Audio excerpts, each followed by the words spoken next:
Hey, I can hear noise and presumably you can hear me too, Nicole? Great, thank you. I'm here as well. And we are recording. We're good. Just give me 30 seconds here.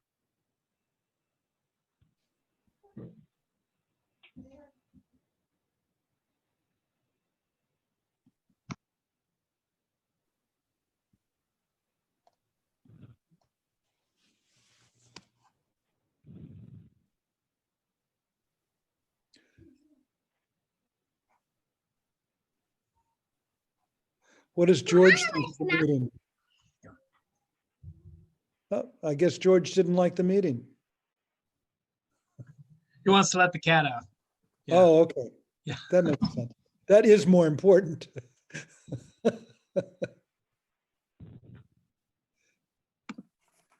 Nicole, I hate to be too personal, but it looks like you got a picture of a yellow lab on the wall right behind you. It's actually a Yeah. Labradoodle who's walking around. Labradoodle. Yeah. All right. We got a new yellow lab puppy 3 weeks ago. That's a delight to have around. So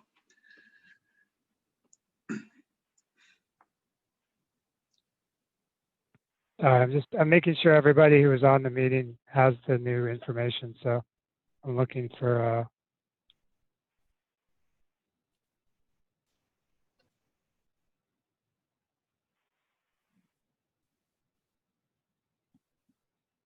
so I gotta get Wes in. Sorry, I realize I still have my waiting room on, which makes it a little bit tedious. But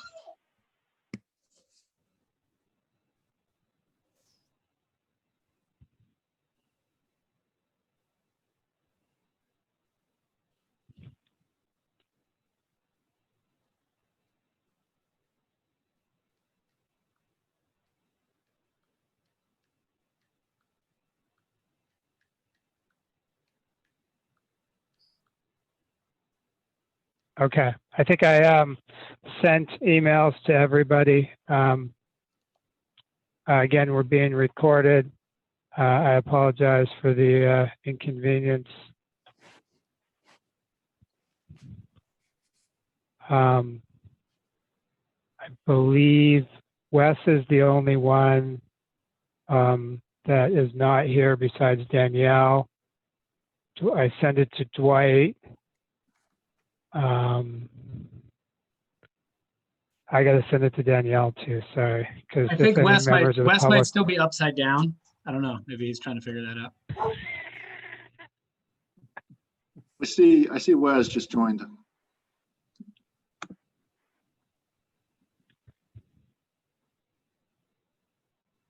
No, there's no Wes yet. Okay, I sent Danielle the link too. So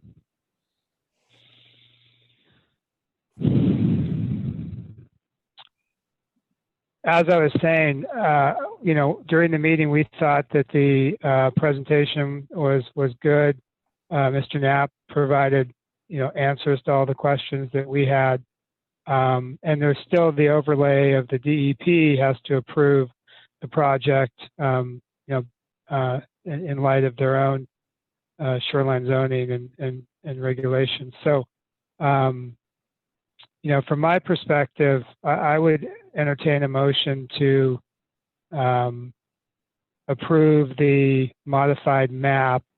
The only caveat that I would make is I'd ask that Mr. Knapp's,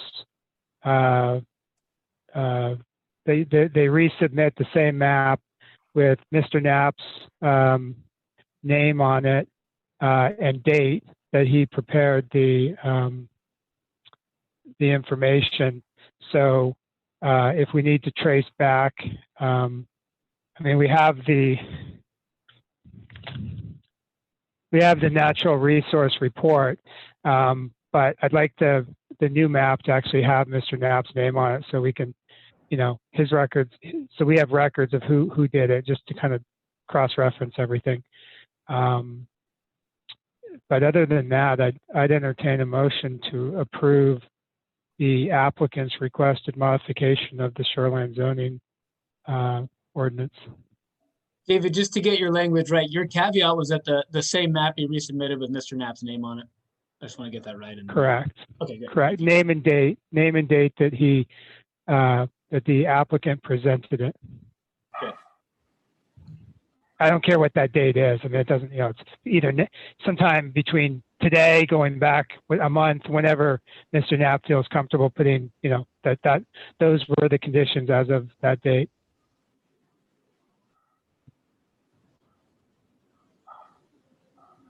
So Joe Pierce has recused himself for this portion of the meeting. So Mr. Pierce cannot make a motion. So it's up to Nickel, Matt, or Bob.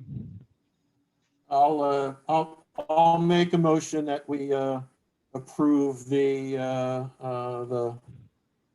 revisions to the wetlands according to Long Road Energy's submission. Very impressive report, natural resources report by Boyle Associates. Really I second the motion. detailed, fascinating. All right, it's been moved and seconded. Any further discussion of the board besides, the caveat that we get the signature and the date? I think procedurally what we should do is once we approve, well, if we approve this, I should say, then the applicant will resubmit the information to the town, get it to me somehow, and then I'll sign, if it's approved, I'll sign on behalf of the board with the date of the meeting. We'll have to create a shoreline zoning file within the somewhere in the town, and then to the extent that we further consider the Long Road application, that a copy of that modification should be with their application as well, with the signatures on it.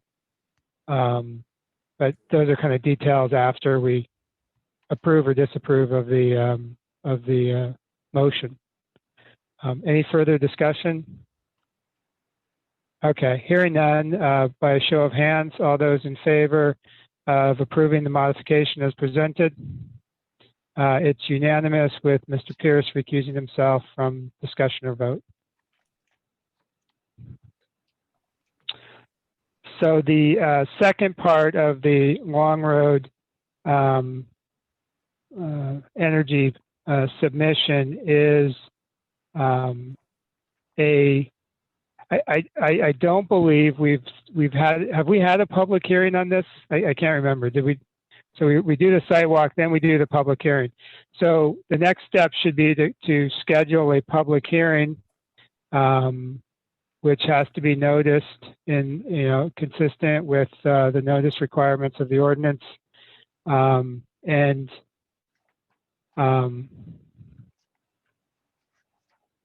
I think abutters have to be provided notice as well.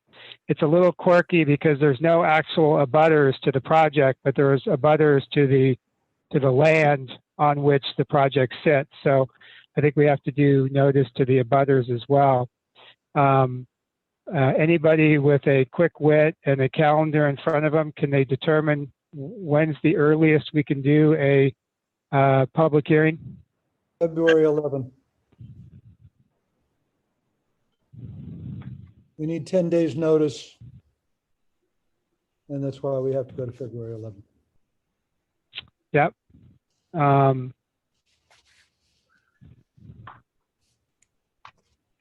Seems like a Wes? fine day to me.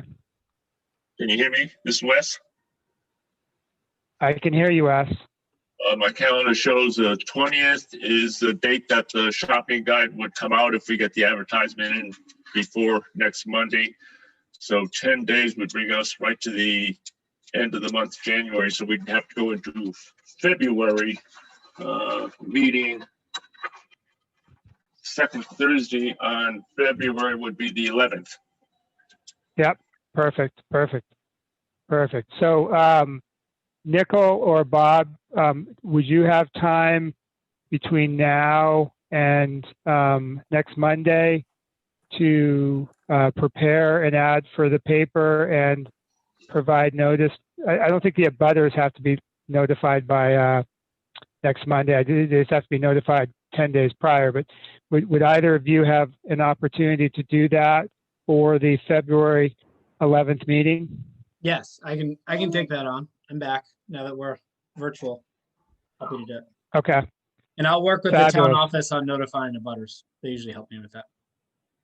perfect. And to the extent you need help, I mean, I'm sure Bob will help a little bit too as well. So, I feel bad. Yeah. Bob's done enough for me. Yeah. Much as I appreciate it.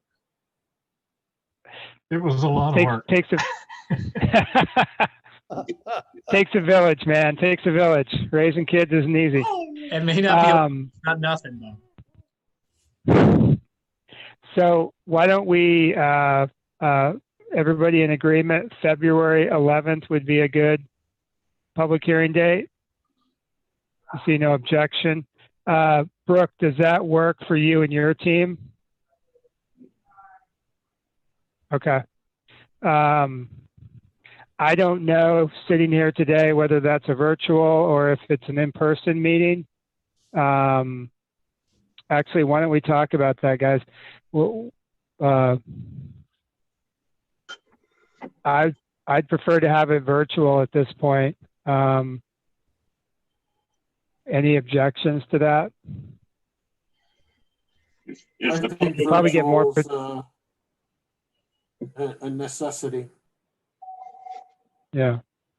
We'll probably get more participation if people just have to turn on their computers and listen. So it might actually be interesting to do it in person or virtual. So let's schedule it for virtual.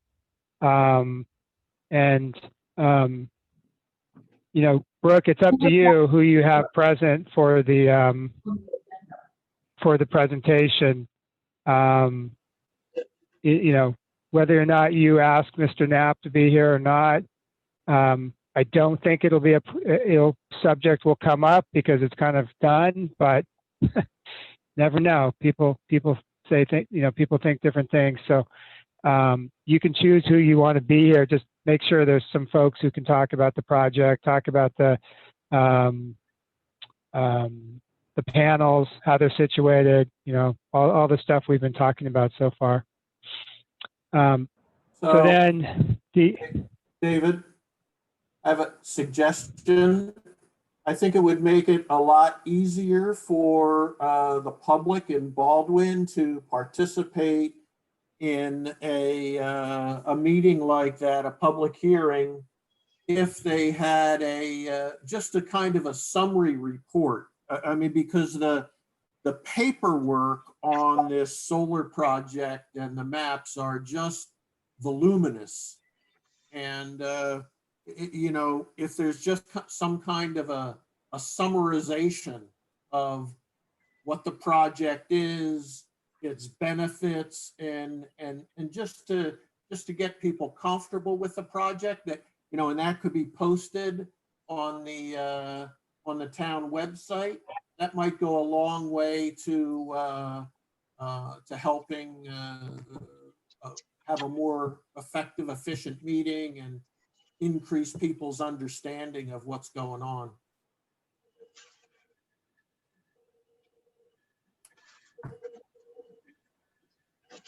Sorry, I was on mute. Brooke, yes.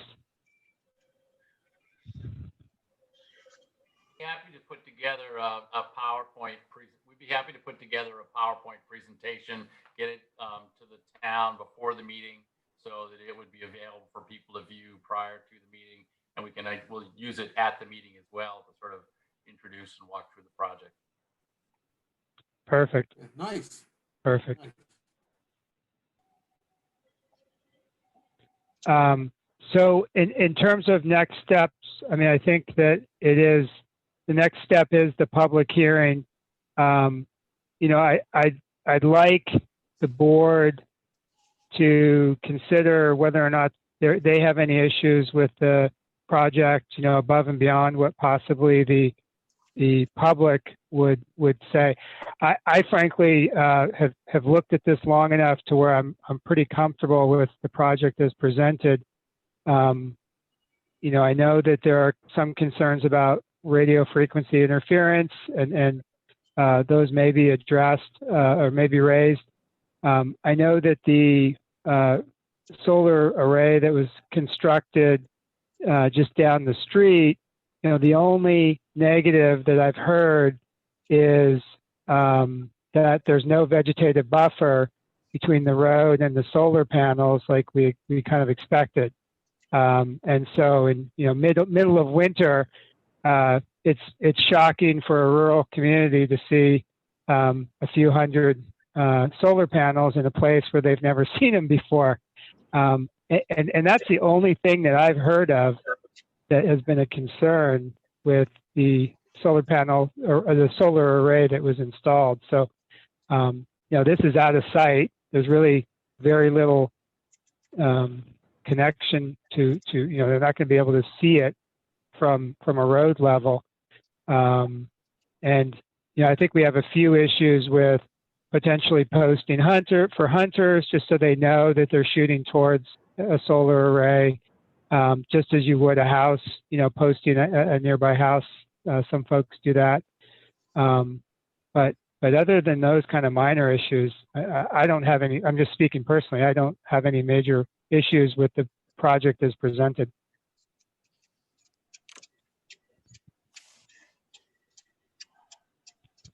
So, any other board members have any other concern, you know, kind of concepts they want to raise with this project? Or, and it's not your last chance. I mean, obviously we can talk about it more next meeting, but trying to give the applicant as much of a heads up as possible so we can move towards some sort of conclusion. I have not had a chance to read the DEP submission. It seems like it'd be really interesting, but I just haven't got there yet.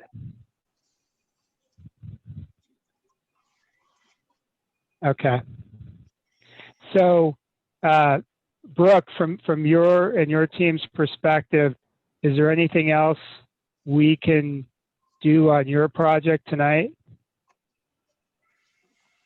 I don't have anything further, but I'll defer to Chad if you have anything to add for Long Road, Chad. No, I don't have anything at this point, other than thank you for allowing us the time tonight, and we're looking forward to the meeting on the 11th. And we certainly Cool. can pull together a summary. Yeah, we should be close to a decision point after the town meeting. It's always hard to know whether or not we can make a decision at that time. You just don't know what comes up.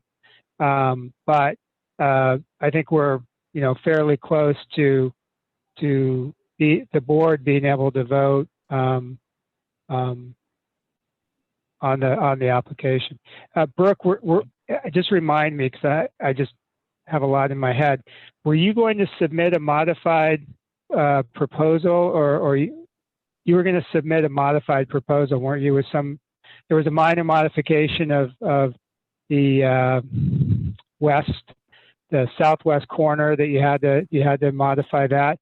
Can you? When do you think you can get those? Can you get those documents to the board before February 11th?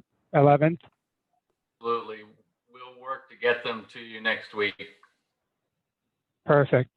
And we would post those so people have the ability to read them. But yeah, if we could get the kind of the final version. So if by chance there's, you know, nobody shows up for the public hearing and we can iron out any details, you could get a vote on the 11th. That'd be great. Okay. So I was planning to move on unless the board has any desire to talk more about Long Road. All right, hearing none. So Long Road folks, you're more than welcome to. Oh, I'm sorry, Matt. Did you have an issue question? Well, you mentioned the DEP report on the Baldwin Solar Project. It would be on the long Okay. road, and I think it's at the town office. I don't think we have copies Oh. distributed to us. Okay. All right. Yeah, because that's something I hadn't seen. Yeah, I don't. I think it's literally on somebody's desk at the town office. I haven't. It was dropped off a little bit ago, from my recollection. All right, so Good. Chad, yeah. Do you need that electronically? Our DEP application? If you have it and you want to either give me rights to a URL or email it to me, that'd be awesome.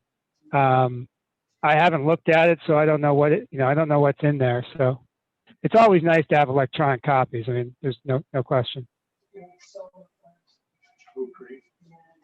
Great. Brooke and I will work together to make that happen. Great. Yeah, I think you guys gave us the plan, the permit. You just gave us a site we could go to, and that was super easy. So if you want to do the same thing, I just don't know how voluminous it is. If it's over, 10 or 12 megs, yeah, I would assume it's pretty big. So that site was that was fine. That worked out fine for us. Great. All right. So like I said, you guys can stay, but we won't be offended if you leave because, well, we understand. So awesome. The next project is another solar project. This one is a little bit newer than the Long Road project. It's from Glenvale, and it's I think it's called the Baldwin Solar Project or something like that. And we received some materials on the project, and we didn't hear anything. And I think they thought we were going to contact them, and I just so they asked to be on the agenda for tonight. And it's actually a timely request because I think everybody saw I sent out a notice that we got from the town of Hiram. So, and I'll let the folks on the project speak about it in a second, but just in general terms, this project straddles the line between Hiram and Baldwin. So I think a majority of it's in Baldwin, but there's a decent chunk in Hiram. And the Hiram Planning Board is holding a public hearing on the 26th. Tuesday the 26th at the town office. It looks like it's an in-person public hearing. And so, if anybody from this planning board wants to go to that planning board, if you don't get enough of this two nights a month, it would be great if at least one of us could go to kind of get a feel for what's going on. I don't know if I can go or not. Plus, I wish it wasn't in person, but that's what it is. So why don't I give the floor to who wants to talk about this? Aiden, are you going to talk about it? Oh, okay. Rick's going to talk about it. Okay. I'll be happy. Yeah, Rick should lead off. Give him the tough questions, and we'll come in afterwards. All right. So, Rick, why don't you introduce yourself and kind of the team that you have here? Sure. And just, I'll give you the floor. All right. So I'm Rick Lundborn. I'm a civil engineer and project manager with Fuss and O'Neill. Not unlike Brooke is for Stantec. The team that we have is the Glenvale folks are, I believe, all on the line this evening. We have Aiden Foley, who's the principal, Stefan Bird and Eric Barron, who are project managers, and Lisa Raffin, who I think wears many hats, in charge of their financials and some project management as well. On as far as the rest of the technical team, we've had Doucette Survey involved doing the survey work, and as the wetland delineation was performed by Longview Partners on this project. And we've also had SW Cole do a phase 1 environmental study mostly for the bank's satisfaction, and geotechnical study as well for later down the road when the foundations for the array are constructed so they can be designed properly.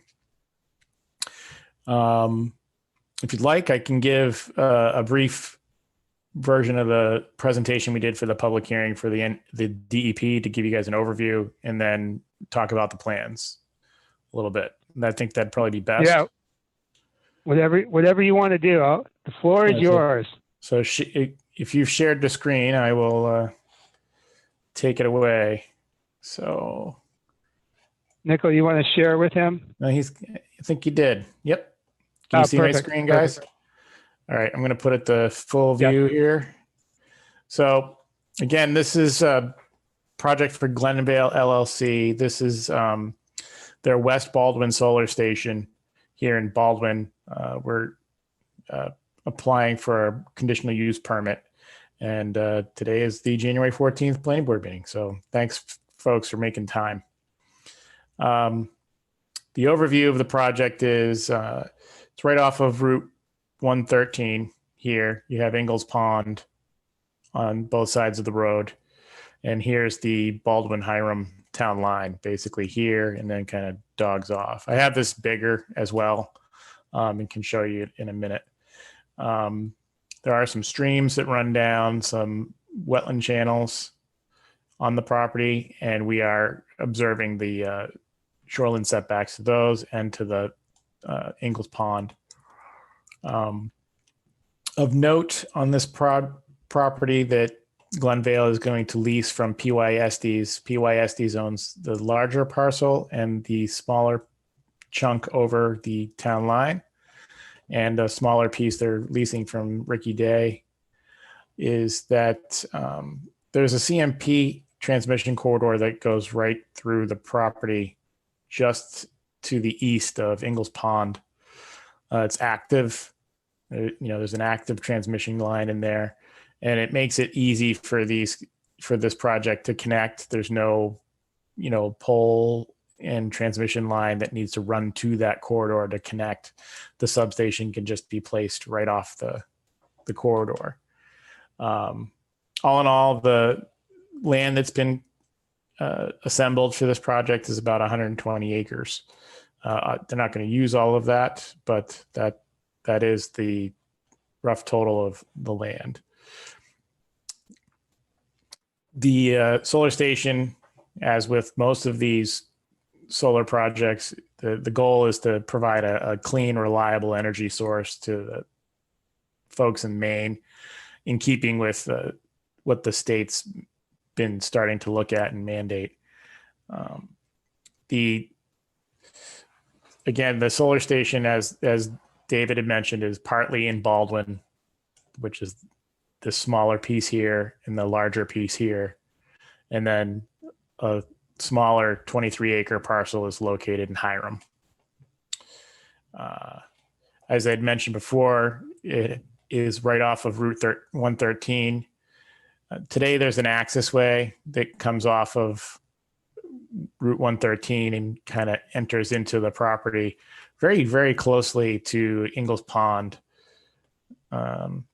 So one of the things that this project is going to do is move that wood road that CMP and the Estes have been using over time up close to the property line to get further away and provide more buffer to Ingalls Pond. But they will be maintaining access off of Route 113.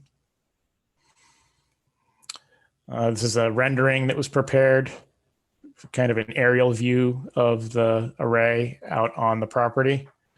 And then there's some details about the project. This is going to be a 21.5 megawatt DC direct current array, and it's going to deliver about 16.2 megawatts alternating current to the transmission corridor. It's about 51,000 solar modules in the array. So those are the individual 1 meter by 3.5 meter panels that are mounted on the tables. And all those tables will have a 30-degree tilt to them and 16-foot row spacing. Throughout the array, there's going to be some inverters located at strategic locations. The arrays will deliver power to the inverters. The inverters will deliver the power ultimately to the substation at the transmission corridor. Each inverter pad area will end up having storage ready, will be storage ready now, and potentially in the future have battery storage allocated at it and be able to store power during the day and release it during the evening. So in the first year, Glenvale is estimating that they'll be producing 29,383 megawatt hours, or enough power to power 4,611 homes.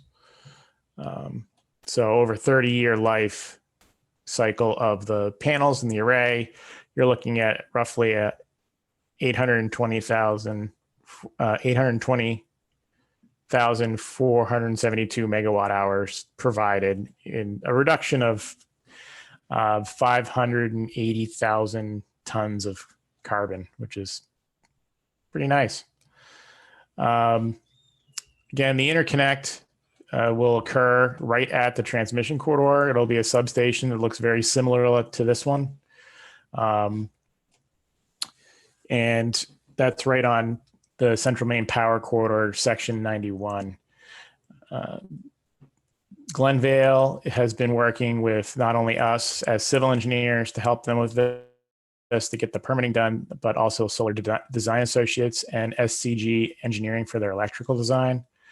They hold a position in the ISO New England queue for their interconnect application and currently awaiting their system study, system impact study, which is scheduled for this year.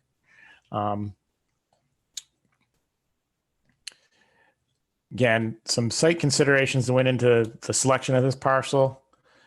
Really important to Glenvale is having access to a transmission corridor. Project of this size, it makes a lot more sense to be able to have the array deliver the power to a substation, which you'll see here in this orange block. And we'll look at plans a little bigger in a moment. Right here, that's right adjacent to the transmission corridor. It allows the delivery right there with no additional overhead power lines to it. We're trying to make sure we maintain the stream buffers. As we had mentioned, there's some stream threads. You'll notice the unhatched areas where the aerial photo is showing through in these wetlands. There's a stream in there, and then we're maintaining the buffer to that and this stream here. And then of course we're staying well away from Ingalls Pond as well. There are other, main DEP jurisdictional wetlands, which it sounds like you guys are all getting a education on from the folks at Boyle. So we will be permitting the remainder of the project with DEP, both for the Site Location and Development Act permit, which is the main erosion control and stormwater control permit that goes with a project of this scope. And then also with the Natural Resources Protection Act permit through DEP for, going out over some of the wetlands. In those areas, the permit is to convert the wetland from a forested wetland to a scrub shrub wetland. So it'll still be a wetland under the panels, but it won't be a forest, obviously, because you can't have the trees growing up between the panels. Again, often, as the case with the solar panels, we're looking for sites that have topography that the panels will work well with. And in this case, the site provides that as a nice southern exposure. We can get safe access that's not really a nuisance to anyone. And we can actually, in this case, we're going to improve the access that has been being used by CMP and the landowner to access the property by moving it away from Ingalls Pond and providing a better buffer to that resource. There will be a perimeter fence around the site. And we are providing, again, like I mentioned, the wooded buffers to the stream. And to Ingalls Pond. And we don't foresee impacts to any rare, threatened, and endangered species. And there should be no real visual or noise pollution. The nearest abutter is that has a home is way down here near Route 113. The rest of it's all the land is in forestry use for the most part.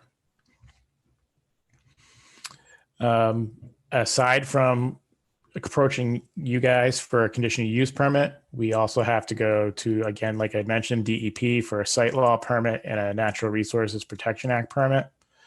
And we had noticed everybody, all the abutters previously for a public hearing ahead of those permits.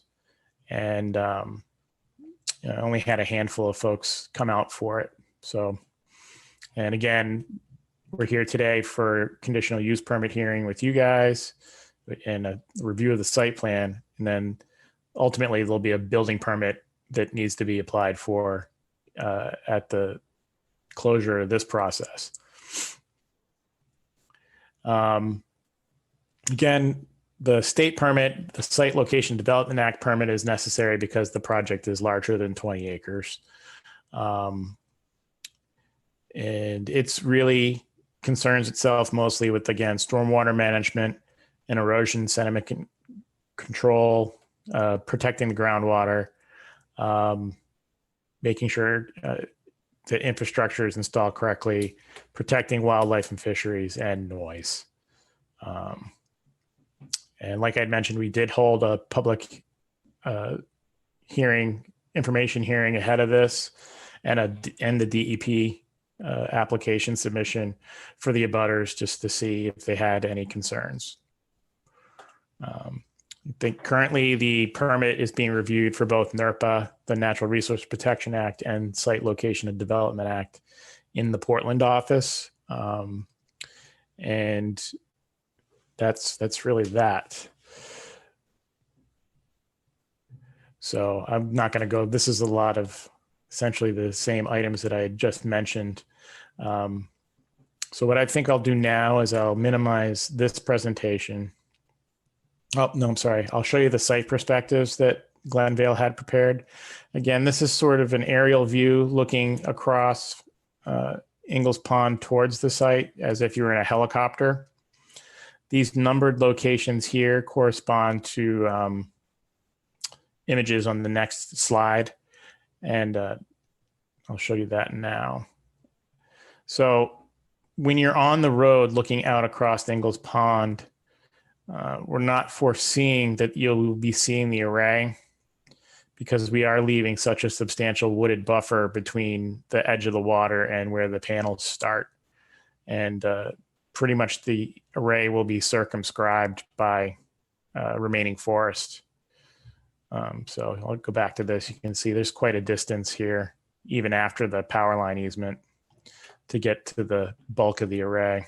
There's a small pocket here, but it's way far away from the road and where any of the folks from town would be seeing that. That's that presentation. I can also talk about the plans and show you some of those images a little bit bigger, and then we can have a conversation. So again, we have the existing conditions mapped with Ingalls Pond, the 250-foot buffer to that resource, and the stream buffers shown here as well. There's a small threaded stream that runs down starts kind of in this area and runs down the center of this wetland channel. The same thing happens here. So we have respected and honored those setbacks for the shoreline zone that you have in Baldwin. And this is just, all this area is currently pretty much wooded except for directly adjacent to Ingalls Pond. And I believe this is just a larger view of that aerial exhibit that we had in the slideshow. And I can provide these items to you folks as well. I just felt that other than dumping right into the blueprints, it was a lot more of a better visual to run through the slideshow we had prepared for the public hearing for the DEP submission. Again, this is just an existing conditions with the areas that were delineated as wetland highlighted a little bit. And then we have the same image with the array overlaid on it and some lighter green hatching to kind of indicate the meadow area underneath. You'll notice the thin red line circumscribing the array. That's the proposed fence line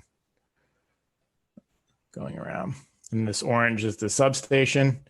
This is a proposed storage area. And then we have inverters, the inverter pads with the battery storage at the locations scattered throughout the site. So I will pull up the plans and we can talk about those or any specific items, but I think I'd prefer to take questions from the board at this point.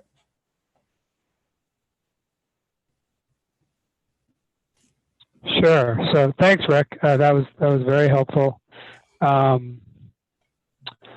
So I can't see all the board members just with the reduced view. When I just kind of ask Matt Fricker, do you have any questions you want to ask Rick at this time? Yeah, I have two. One Sure. is I remember that the Francis Small Heritage Trust that owns Ingalls Pond and some of the area around it actually tried to give Ingalls Pond to Baldwin, but they kept strings attached to it, so we refused it. So they still own that.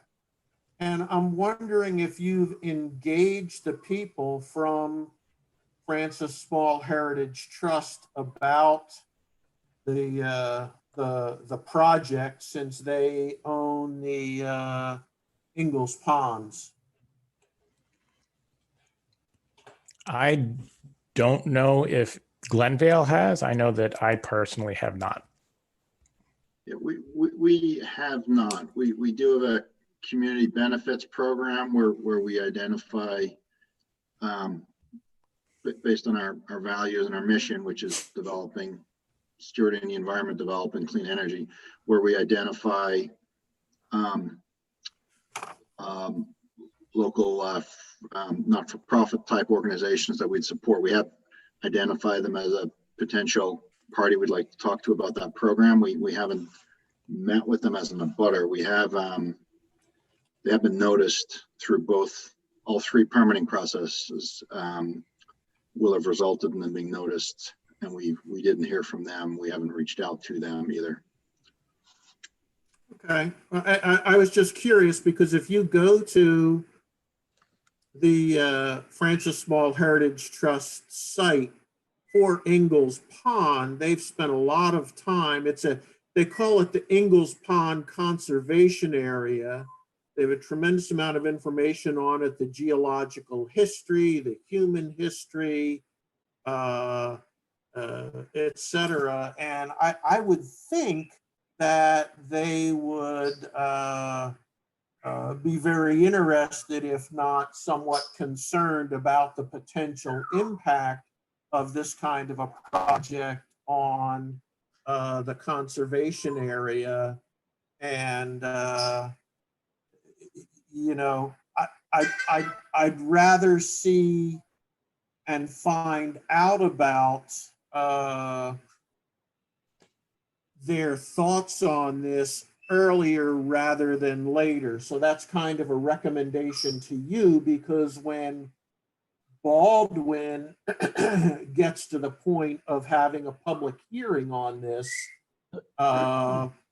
it'd be disruptive to, to have the Francis Small Heritage Trust people show up at that point with all kinds of questions and problems. So I guess what I'm recommending is that you kind of get out in front of this with these people and not, not assume that they're okay with it because they haven't responded to you. Just by the nature of their organization and calling this a conservation area, I would think that they would be very interested and concerned about the development. Sure. And we can certainly reach out to them, both the folks from Glenvale and myself. This property has been logged repeatedly over the last handful of decades. So this would be... They may have nothing to say. Maybe they're not concerned at all. It's just a thought to... Oh, yeah. I appreciate the heads up, Mr. Fricker. So I've already just Googled their website and have it up on another screen. Yeah, I've certainly looked into them. I would just concur with what Rick said. We'll be more proactive with discussing with them. I mean, I would second Rick's comment also. Right now, there's an active quarry much closer to the ponds than the proposed project. The proposed project is virtually entirely to the east of the transmission line there, except for the maintenance building. So we didn't think there was any red flags of a concern to butter, but we'll sit down with them. So one of the things that we don't have super defined, layout survey of is the quarry, but it's this area right here, very close to the pond. These little mounds that you see on the topography are the, at the time that the survey was prepared, the material that had already been milled out of the hillside. But you can see that there's been a pretty good sized cut taken out of there that they've been working. So going on to my second question is kind of, I heard one thing and read one thing that kind of I was curious about, and you said something about actually converting wetland from forested wetland to scrub wetland, and then in the in the December 4th, 2020 letter that David gave me a copy of that you had sent to Wes, there's some information in there about actually building solar panels over wetland. And I just didn't quite understand that, because I thought the whole point of identifying wetlands and wetland buffers was to not disturb the wetlands. So I had some cognitive dissonance about the idea of actually building solar panels over wetland.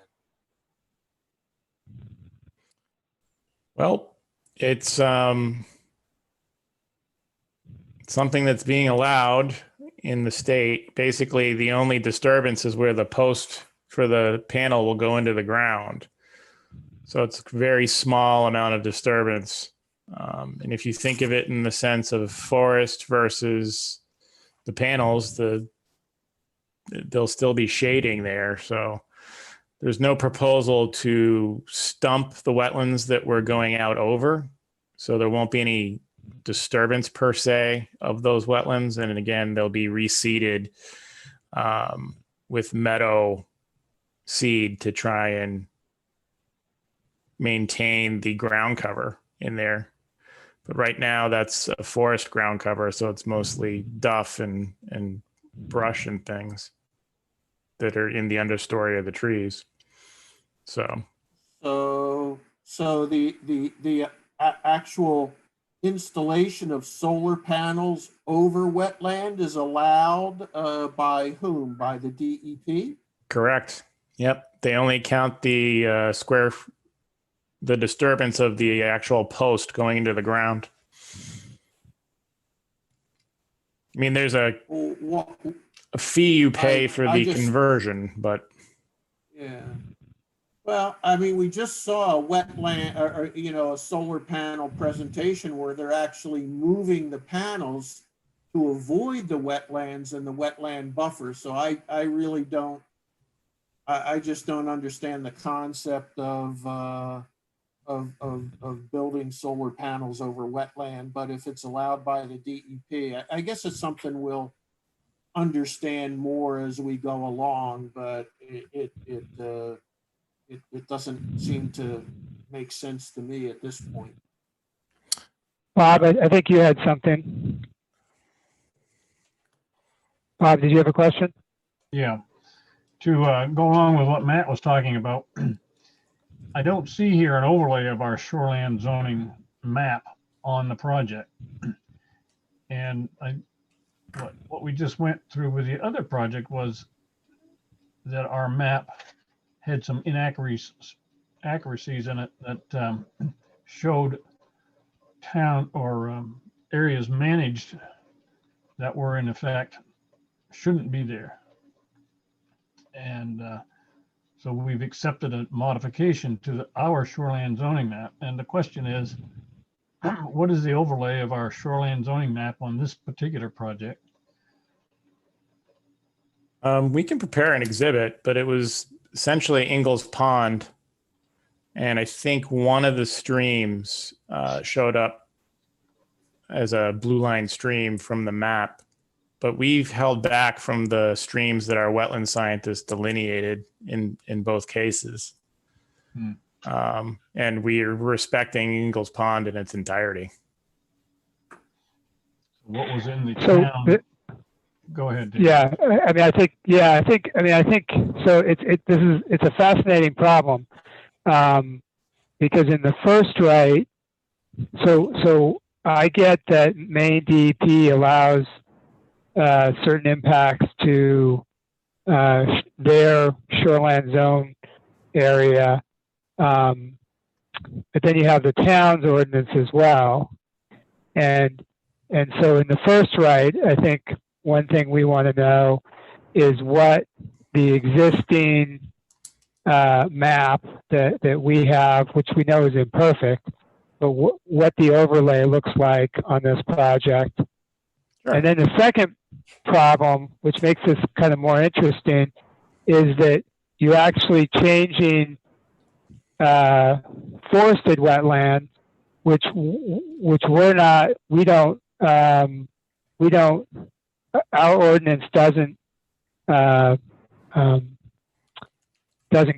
forested wetland, but you're changing them into, I think you called it scrub wetland, which is covered by our ordinance. So you may actually be expanding the scope of what the towns, this conversion may actually expand the scope of the town's shoreline zoning, the application of that shoreline zoning to this project. And I think the thing that we're struggling with, just listening to Matt and Bob, is it seems perplexing to us that you can build this project in areas that are defined as wetland or shoreline, they're under the shoreline zoning of either the state or our local ordinance.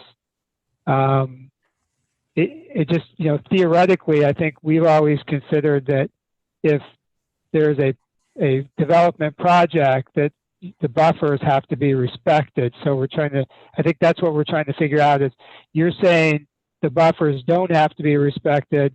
And I guess we don't understand why. I am saying that the buffers have to be respected. We've depicted the shoreline buffers per your ordinance as defined on here. To the stream and to the pond in those areas. The rest of these are just as I believe Mr. Knapp or Brooke had said previously in the last presentation, are wetlands, but they're just only jurisdictional under the state's rules. They're not shoreland wetlands. And I'm happy to provide a shoreland overlay map on here. But as I said, we looked at your shoreland map and then we held the setbacks to the items that were depicted on that map accordingly. Yeah. And then the Okay. remaining Yeah, I mean, wetlands are just, they're typical wetlands that aren't designated shoreline. Okay. Yeah, I think that would be helpful for us just to get Absolutely. that level of comfort. I'm sorry, and so unless there's more kind of questions about the shoreland/wetland, Matt, did you have more questions?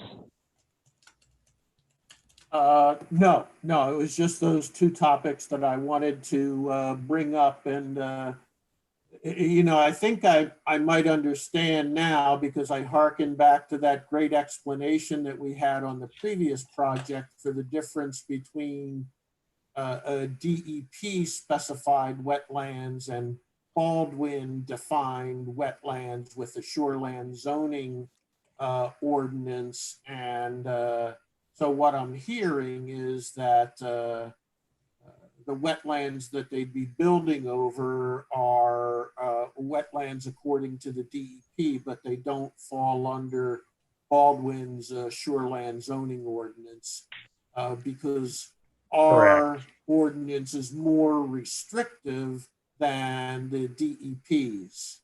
Well, your ordinance is tied to the shoreland rules that the state has, and they define specific types of wetlands that are qualified as shoreland versus, just a wetland out in the woods somewhere that isn't. Yeah. Well, If I could offer my thought, and you probably don't want to hear a developer's opinion, but these are relatively small, isolated areas, minor depressions. They're not.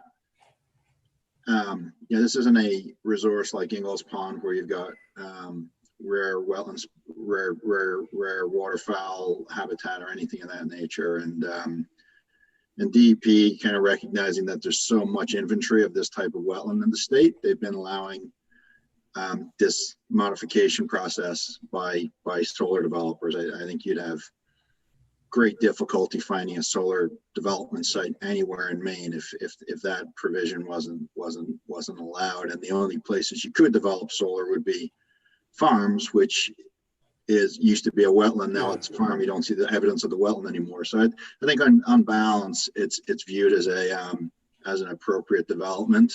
And I think as our approach with Ingalls Pond shows, we're very respectful of the value of natural resources, but we can't protect every square inch of depressed land. It just wouldn't be viable to build a project if that were the case. Yeah. And I think our job is relatively easy in the sense of what we have to figure out or be told or whatever is this subject to our shoreland zoning ordinance? And if it is, what's the ordinance say we're supposed to do? And so it's really more of a definitional issue of, is there any land in here covered by shoreland? If so, what's it mean? The policy decisions of whether it's good or bad, unfortunately, is above our pay grade. Bob, did you have anything? Yeah, Bob, go ahead. What about our favorite plant, the world begonia? Was any found? Nope. I specifically we did the inland fisheries and wildlife search ahead. And when the wetlands folks were doing their delineation, we had them look, and he's like, this isn't the right habitat. And we didn't see any while we were out there, at least not in the project area, So the answer is no. I did just pull up your shoreline map, and I can slide it over, but we're going to have to get that overlaid. But I'll show you. Here's your shoreline map.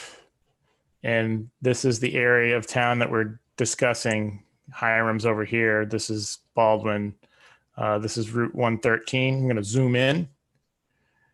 So we have Anderson Road, which As you recall, that's like the lower part of what the folks at PYSD zone.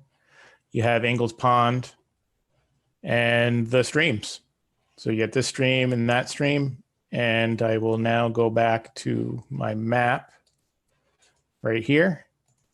Whoop. I don't know why it blinked out on me, and you'll see we have Ingalls Pond and we have this line here, which is the setback, the shoreline setback to Ingalls Pond, just like the green perimeter that you guys have on your maps. And we have the stream here, which is these little arrows in the stream. And we have the stream buffer on as well. We do have a little bit of grading going right there, but that'll end up being revegetated. The access way, except for where it crosses the stream, is staying out. And we're getting a DEP permit for that. So we've maintained the buffer area to the stream, again, except for where we had to actually physically cross it to gain access, all the way down to the Ingalls Pond buffer. And the one on the other end or side of the array, we're also maintaining the setback. And then some, actually, with the actual array. And then there'll be some clearing, but that's that. So again, we did look at it, but if you'd like, we can get that. We can reach out to the folks that did your mapping and get that in so we can overlay it directly in our CAD file. I think you should just to keep it clean. Yeah, no, that's fine. And like I said, we did maintain your shoreline setbacks just as depicted, but to what was delineated in the field. So anything else, Bob?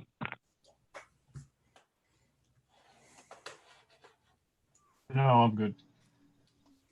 Okay, great. Nickel, anything on your end? What happens after 30 years? So the life of the project's 30 years. There were the numbers we presented for the energy generation. We expect the panels to be replaced and to remain in operation. That decision would be based on the economics of power and whether or not you could justify the replacement at that point in time. But most likely,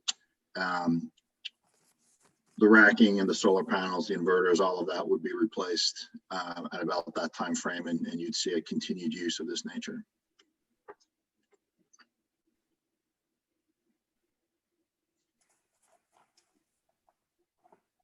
Anything else, Nickel?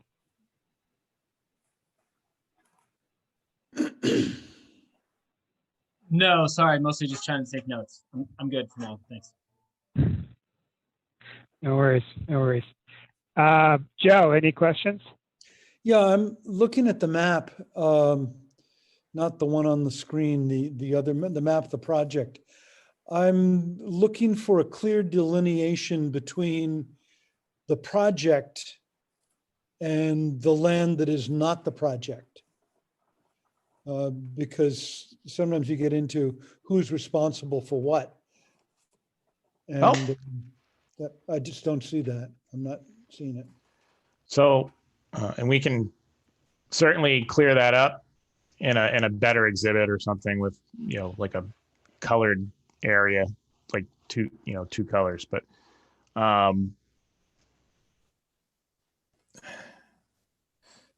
the fence line's a little heavy, so it's covering up the posts, but there's this line right here, which is the fence line of the array.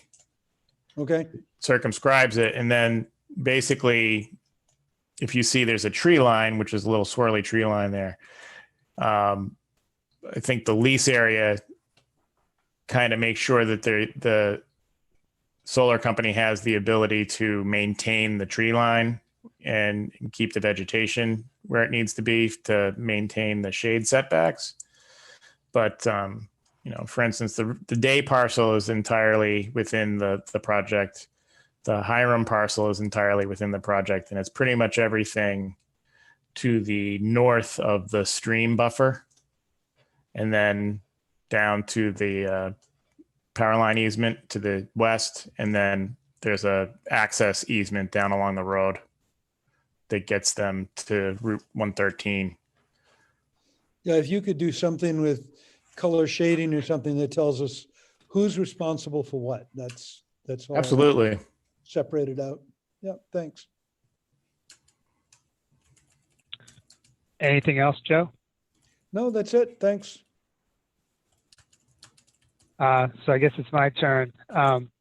So I heard you say, I just want to confirm. So none of the area that you're leasing is currently being used as part of the quarry or whatever type of operation that Estes has down there? That is correct. I'm gonna have to jump back to the tools, but I'll kind of draw a line around where their quarry is real quick. They come in off Anderson Road for this particular portion of the quarry, and then they have a road that kind of comes up like this, and they're out in here working the quarry. Okay. So Joe, you may know this. So when Estes got a quarry permit, was it just limited to that area or thereabouts in red, or did it cover the entire parcel? He's had the pit so long, it's before my time on the board. Okay, we should probably look at that because if the permit for the quarry was encroaching on what the solar array is going to be, then it seems like there would need to be a modification of the quarry permit because you clearly can't do anything over there. You know what I mean? Like there seems to be some connection there. I don't know what we need to do, but we need to think about that connection.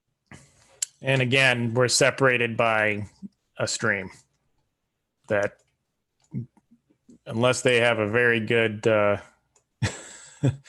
engineer and wetland scientist, they're not getting across that with a quarry. At least not this quarry. They would have had to have done one exactly individual. Yeah. That's what I mean. It could be a different quarry. Well, so then go ahead, Ed. Yeah, just on the same question, David, which is certainly a very good one. We have a title commitment for our lease, and we also have a phase 1 ESA done. And neither of those studies provoked that problem. So I wouldn't say that addresses your question entirely, but I would suspect, I guess I would say with 99% certainty that one of those studies, if not both, would have thrown up an existing permit if there was an area with that permit. Okay. Excellent. And then does this map show the area in Hiram, or does it stop at our border? No, and I can show you that right now. No, it shows both. Again in red, real quick. This is the Hiram section right here. So, and it's a landlocked parcel of land, and it's actually part deed-wise of the remainder of the piece that Estes owns in Baldwin. It just happens that it straddles the town line. So Estes owns all of this to Anderson Road and then out over here, and then the Days own this piece here. And where are you at with Hiram? I mean, I know I raised the public hearing notice before, but where have you gone through this already with the planning board in Hiram? And no, do you have any feedback? The public meeting on the 26th will be the first go around with them. And we did meet with Guy LaHoulier and Terry Day at the town and walked them through the submission materials. Really, it's not much different than what we're doing with you folks this evening for our first meeting with you. And we'll end up, again, I foresee the meeting in Hiram being relatively similar, probably slightly abbreviated, since they're really only worried about this one section. That's Right. It's kind of a, you can't get there from here. There's no other way to get here aside from through Mr. Estes' property now. So, Right. um, So the just in terms of the project, how much excavation do you need to do? Are you bringing materials on? Are you taking materials off for the project? the plan is to not have to. We've designed the array that itself is just on posts that are either screwed or driven into the ground, depending, which way Glenvale decides to go with the array manufacturers and what they call the EPCs, the contractors that are in charge of installation of these types of things. So you'll notice, like, we did do a full grading plan along the road. So most of the grading is really just for the road, and then where you're crossing like a channelized area in the topography. And we graded it in such a way that we were trying to balance our cuts and fills and keep it all on site and really minimize the earthwork. We didn't want to do a ton. But where you're getting so far out into the woods, we did do a circuitous loop road around a good chunk of the array.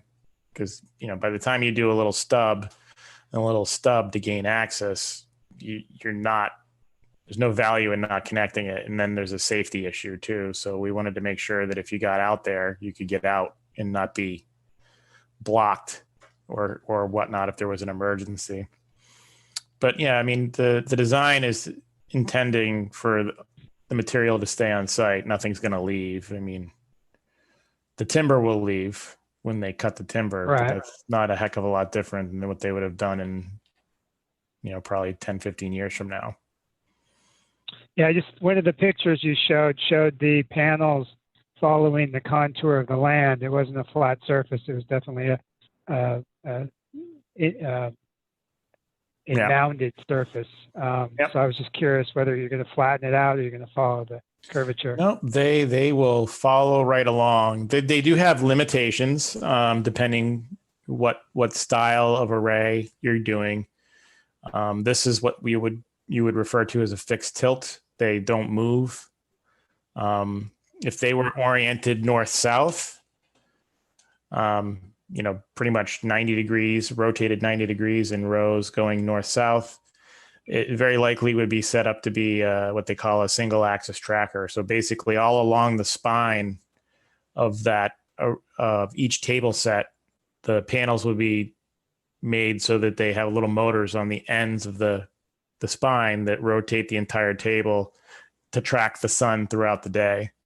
And again, this one, they won't move. These will just stay right where they are, and they'll just go up and down and around along the topography.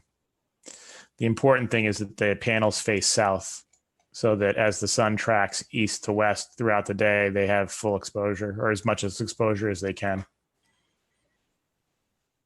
One thing that was raised in prior discussions of the solar arrays was the potential pollution. And I think we got a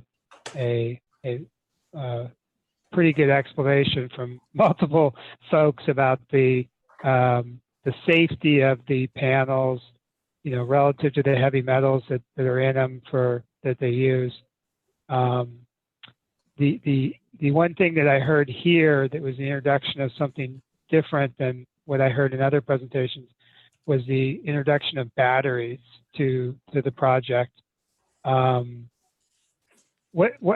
large are these batteries, and what type of containment are they in?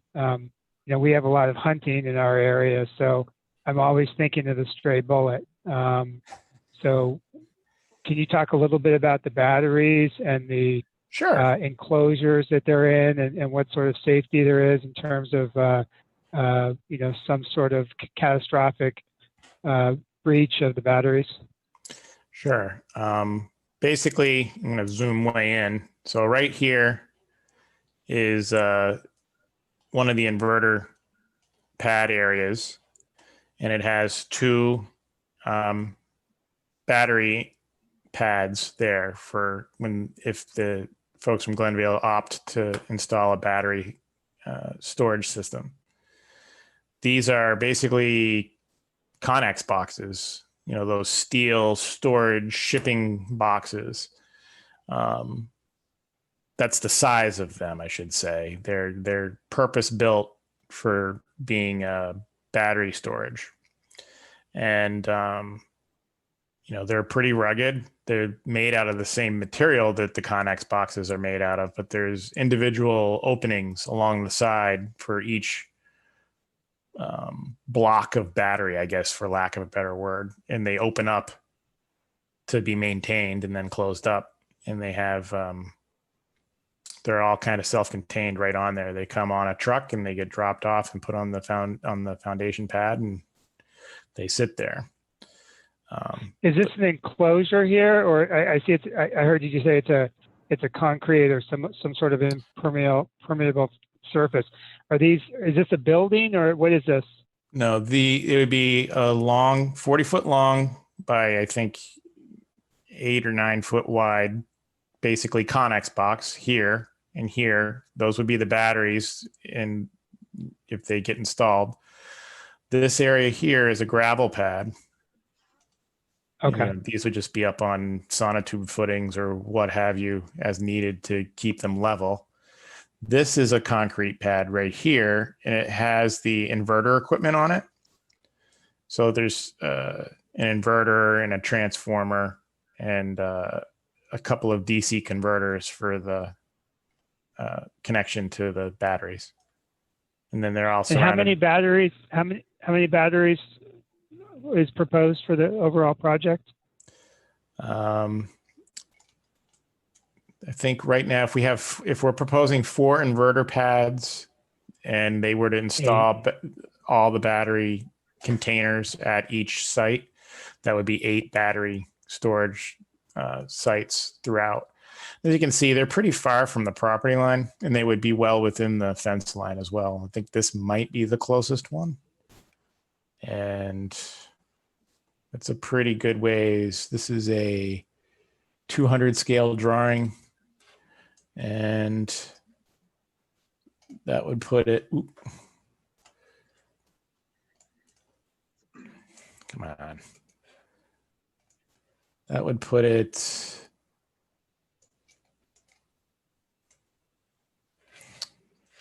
Hang on, sorry. About 300 feet out. Looks like it was about 300 feet. Well, that's if it hasn't been. I have to check the scale. No, that's all right. About 300 feet, 280 feet away from the property line down a hill. In this case, I mean, the other ones are much. This one actually is probably about the same, 280 feet. The other ones are much further inland, and they're within the secure fence line. Yeah, I would just actually correct you, Rick, to 5. We have 5 inverter locations. Five, okay. We might have shown 6 on the drawing with the intention to use no more than 5, but to have design flexibility. I thought that was the case, but I'm only counting 5 right now. Yeah, I think I'm only counting 5. Yeah. Okay. The other question I think I raised in the email. So my recollection, and again, it seems like there's a lot of these projects out there, so I could be wrong. My recollection is this was the project that was looking for some sort of tax incentive financing, and there was some sort of assertion that it wasn't viable if that wasn't granted. And then somebody, I can't remember, somebody on the board mentioned that that's what you have to say in order to even get into the tax incentive financing. We've dealt with this a couple of times. It's come up, but I guess could somebody talk about what that, I guess, do you need that in order to do this project, or because I don't, like, if the town has to address that issue first, I don't want to burn a lot of board time on the project until like some sort of threshold issue gets resolved. So could somebody speak to that?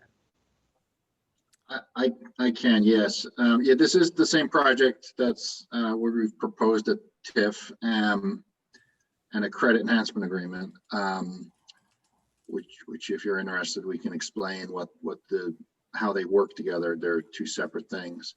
And I'll just give a little background. This project connects to the transmission system, and we sell energy to CMP under a very competitively priced project. It's not connected to the distribution system, which the other projects you're seeing are, and they're essentially tax exempt. We're not. So that's why we're a taxpayer. They are not a taxpayer. That's why we're talking about taxes at all. Those other projects, I believe there's a movement for them to make a voluntary payment, but nonetheless, we're going to be a major taxpayer in both communities. And projects of this nature, almost universally, as there's various ways in state tax code that allow tax abatement or tax reduction for new projects. The way you do that for an energy project is a TIF. I would say a couple things. We can't deal with them in sequence, and we don't think they ought to be dealt with in sequence. I think if we dealt with them in sequence, it would be from a timescale, it just wouldn't be viable for us. But we don't think there's any realistic. I'll start that sentence again. We think it's very much in the community's favor, both communities, to do a TIF, and we think it is very likely to end up that they share our opinion on that. If we don't do a TIF, we'll be way above budget on how much taxes we have to pay, and it really does throw a real wrench in the financing. But our job as a developer is to solve a bunch of problems simultaneously. Getting our municipal permits and getting the TIF agreement are exactly the types of problems that we are able to deal with in parallel, and we'd like to do that. I certainly don't think this is a waste of the planning board's time to be working on this application.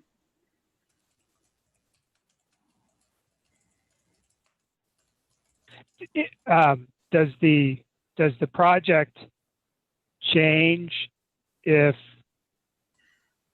So I assume this project is built on the assumption that you can get a TIF or something like a TIF. I'm just being general because I'm not trying to hold you to a TIF or the credit enhancement agreement, but if you built it with that in mind, I would assume if you don't get it, is there a different project or is that a discussion you don't even want to have?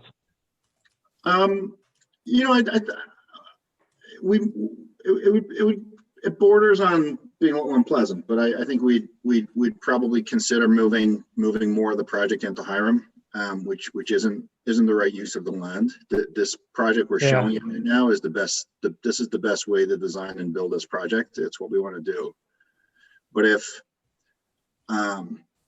Hiram does a TIF and Baldwin doesn't, it means our taxes are lower in Hiram, and we're going to consider moving more of the project into Hiram. So we don't want to generate a spat between the communities. We think the best approach, both in planning and taxes, is for the communities to combine and work together with us to identify the best project. But that's sort of the way our thinking would go.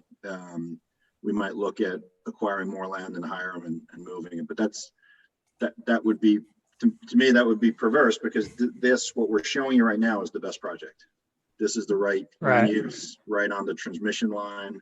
It's the site we have control of. It's the site we have the state permits filed for. So that's what we would like to do. And the latest on the TIF is we know the two boards, the municipal officers in Hiram and the select board in Baldwin, are planning to have a communal discussion in the near future. So we are fairly comfortable that a constructive conversation is in place and will take place over the coming months. Okay.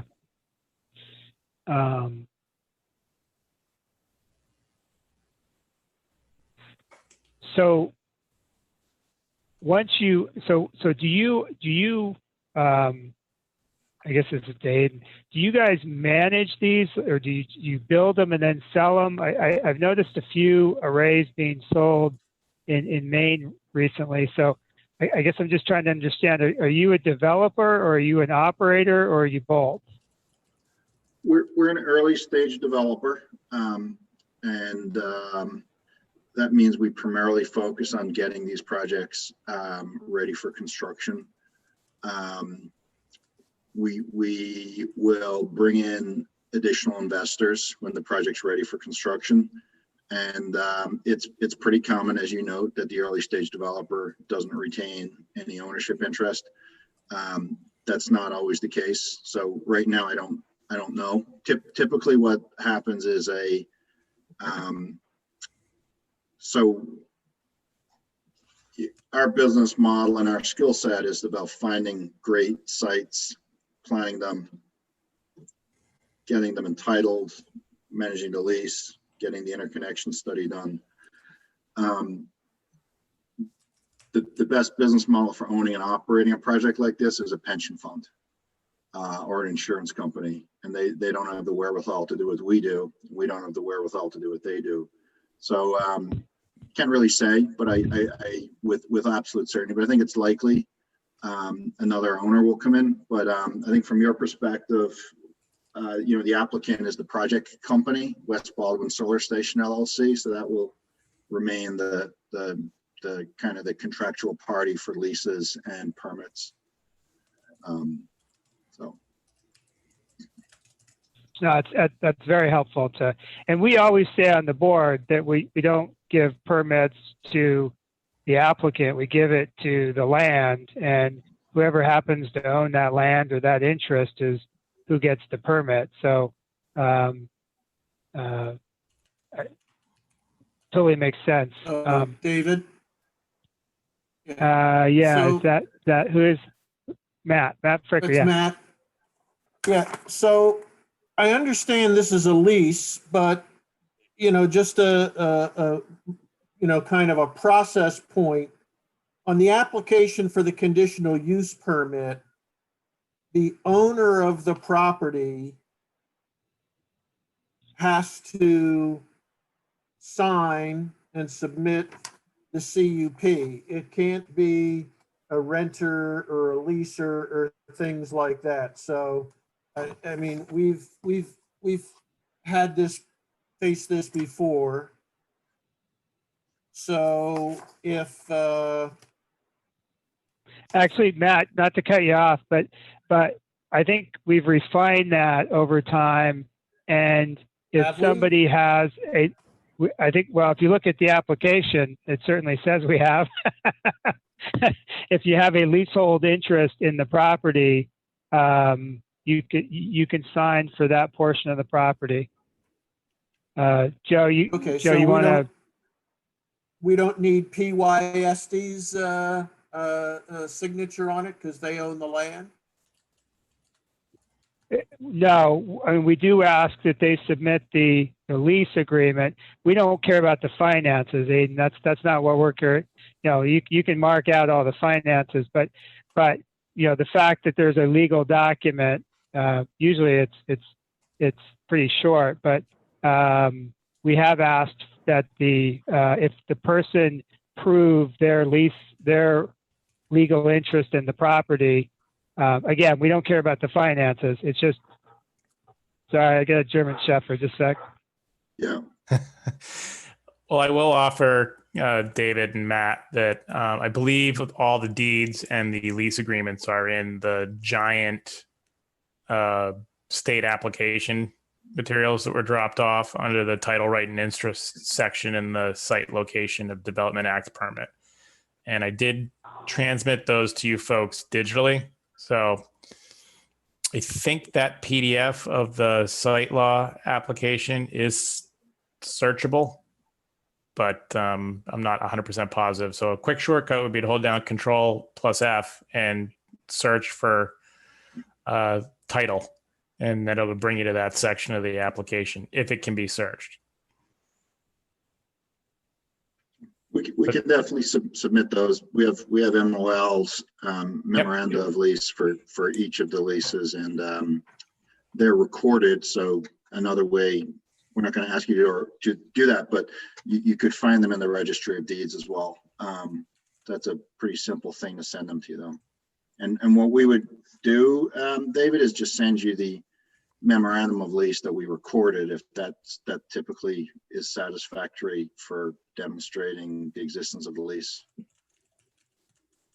Yeah, I mean, until we see them, I can't be sure, but it sounds fine. You know, our concern is people have come in to apply for things that the owner of the property never knew that they were going to do, and suddenly the owner has a I believe the actual application was for a recycling business where he was going to strip copper wire of the plastic and sell the copper wire. And it came as quite a surprise to the landowner when the tenant moved out and there was a whole bunch of plastic on his property. But anyways, that's fine. So Okay. I mean, I think what we have to do. I think this was really helpful for me. I mean, let me just say this to the applicant. Like, I think that this board, as a group, are very supportive of solar. So, you know, you come to the board presenting a project that is a positive project from the board's perspective. So, you know, we may emphasize negative things because we're asking all these questions and we're challenging, but as a project, I think as a board, we've been very positive about solar projects. So don't take our challenges or questions as being negative about the project. Our job, as we see it, is to protect the citizens of Baldwin and to make sure that the ordinance is complied with. And it's, you know, but this is great. I mean, you know, this is a great project, both on a use of lands perspective and on a perspective of, you know, reducing however many tons of pollution in the air every year. So, you know, just understand that, you know, I just, as a takeaway.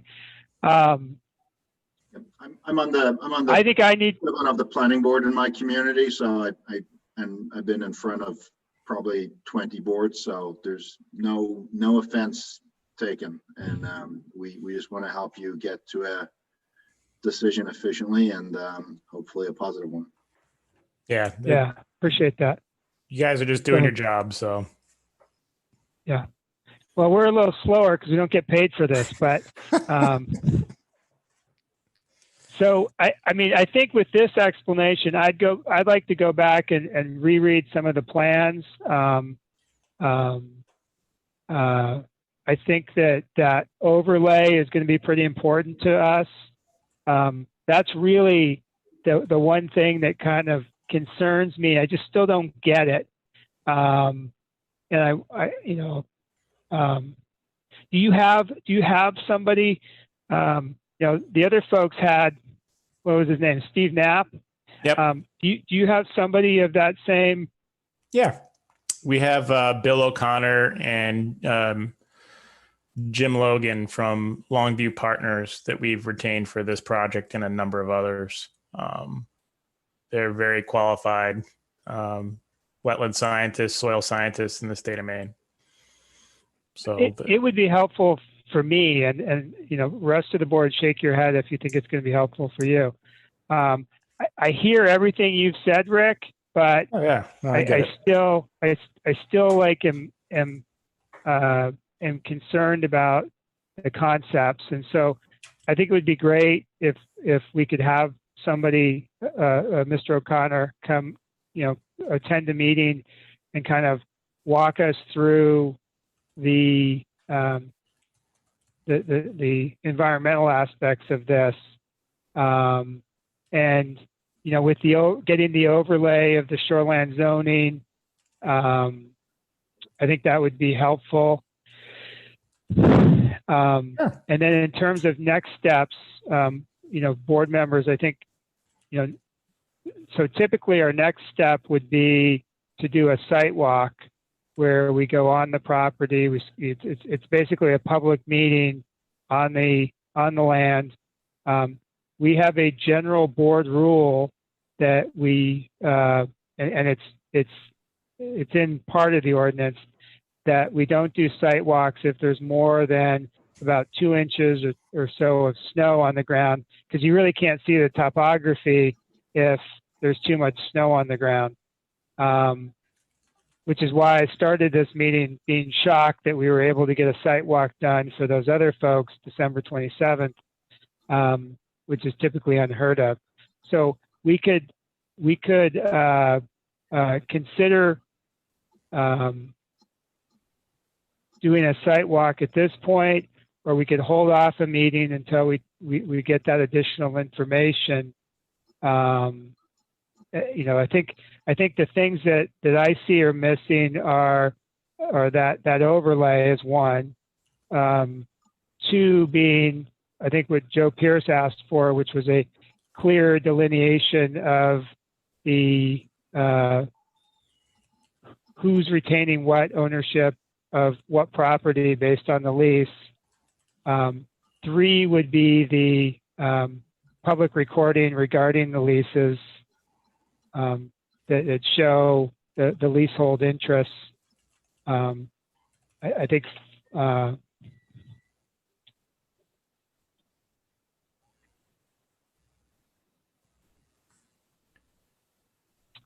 those are the things that pop out at me. Okay. Anybody else on the board have something that pops out at them in terms of whether the application is complete? And I use it in quotes. I don't mean it in some sort of legal sense. I just mean having the basic information that we would look for in this type of application. Is the full application something that is at the town? I heard that it was sent electronically, but maybe I missed it, but all I have is this December 4th, 2020 letter with the CUP in it and a few maps, you know, that was sent to Wes, but it sounds like there's a lot more material and you know, like this natural resources report that we saw on the last project from Boyle Associates. It sounds like there's some stuff like that at least I haven't seen. There is an entire Site Location and Development Act permit and Natural Resources Protection Act permit that has all of those items in it at the town hall. They're very large, and I did forward all of that material for download to David. But I can, if David or someone gets me all your emails, I can send you guys a download link. But we also dropped off a pen drive at the town back in December with all of it when we dropped off the submission. That's the one. So unless you run a magnet over it, it should still be good. No promises, but the Matt, the submission he's talking about is the separate submission to the state. That it has some of the elements of what we're looking for. It's just not. It's not part of our package. It's ours in the sense of they gave us the other packages, but they weren't pulled out for us separately. So I guess as a board, do we want them to pull that stuff out separately for us, or do we just want to ourselves pull them out of the other submissions?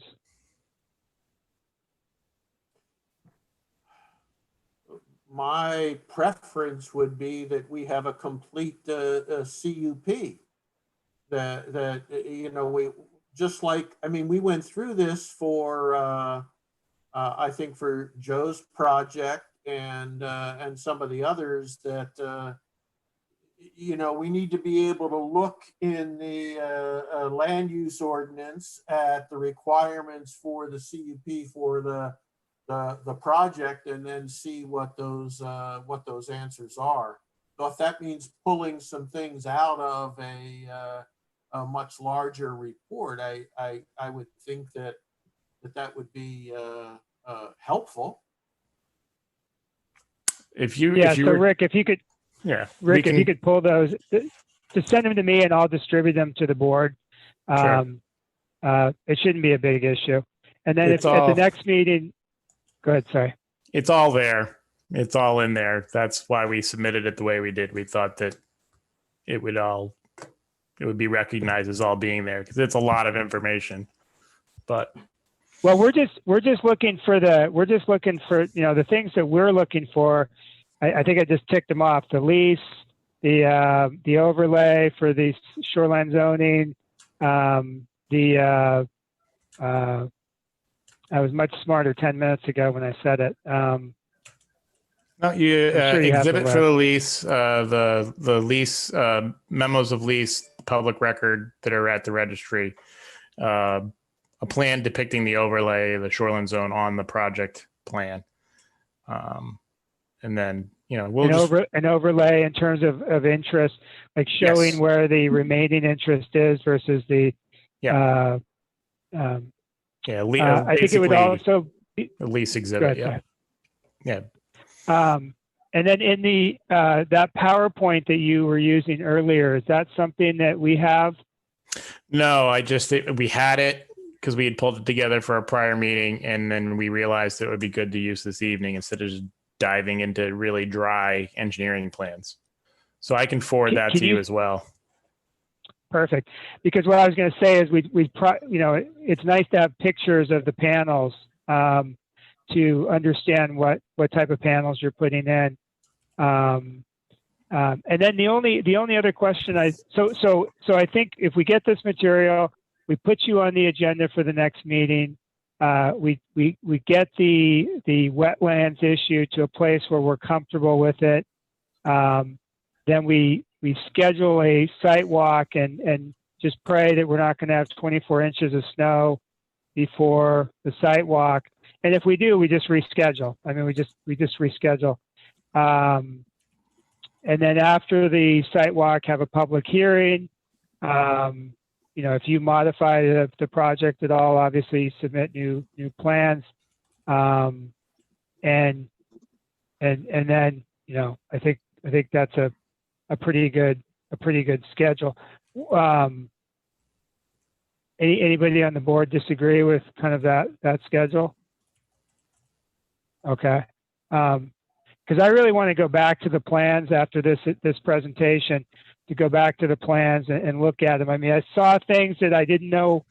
I didn't know what they were, and I may understand it more based on this presentation. Sure. And it's a big piece of land, and it's a big project. It's not, as Aiden had kind of intimated, one of the smaller arrays where it's tied to the power lines out in front of your house. Those are the ones that are getting tax exempt because they're just a different animal entirely. This is a bigger one that's intended to be utility grade and tied right to the CMP line to backfeed the whole network. So Excellent. We'd love to take a couple more seconds just before we break, David. Firstly, just Stephen Bird just came on video. We just want to make sure you guys meet him because he'll be involved in the site walk and to the extent. I'll we get more unshare so we can do that.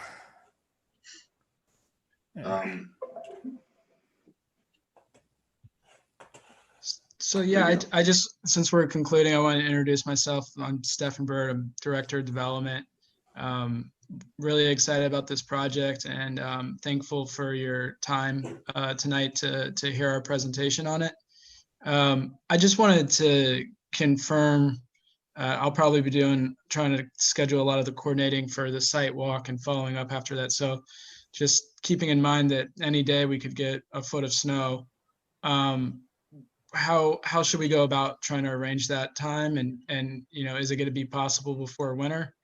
And we're already in winter, my friend. we're already there. It's just a question of whether or not it hits us. So I don't think the application is complete. I think there's still some elements that are missing. And so once, I mean, if you want me to put the question to the board, I certainly can. But, from my perspective, once we get this additional information, then I would be comfortable that we have what I would consider a complete application. And then at that point, we would schedule a site walk for, as soon as we can, based on the notice requirements. So you're probably looking at, second week in February or so. I mean, I'm just guessing. I don't know off the top of my head, but 28th, third week in February. And So are you saying, David, that you need to confirm the application's complete to your satisfaction and then notice the site walk for abutters, et cetera, to be able to come to? Like the site walk needs to be published? That's typically our process, yes. Yeah. Okay. And go ahead, sorry. Well, as you alluded to, but actually I think we should talk about more tonight. We're also permitting the same project in Hiram, and I think it makes a lot of sense to coordinate those activities, which requires us to, start thinking about that. So I would propose, because we have a meeting with them in 2 weeks, I would propose we at least pencil a date so that when we sit with them on the 26th, we're all singing same hymn book, right? You think it would be the third week of February before we'd be able to do the walk, which is the week beginning 15th of February, which is a holiday itself. So do you have a preferred day of the week that you like to do something like that? Yeah, it would have to be a weekend. So those folks who have the notice ideas in their head. So if we have another meeting on the 28th, that would be our next meeting.